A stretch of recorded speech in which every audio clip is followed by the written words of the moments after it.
മാളിൽ വന്നിപ്പോൾ പർച്ചേസിങ്ങിന് നമ്മുടെ ഫുഡിൻ്റെ സാധനങ്ങൾ വാങ്ങും.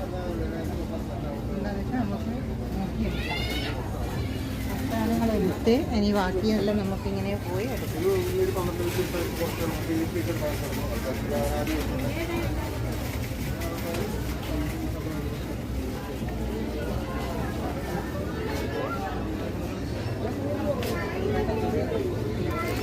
നമ്മൾ പൊട്ട് കടലെടുത്ത് നമ്മൾ പരിപ്പ് വേണം. പരിപ്പ് നോക്കട്ടെ.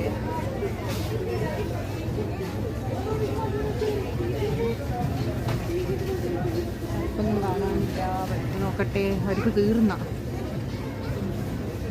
മാളിൽ ഒരുപാട് തിരക്കാണ്.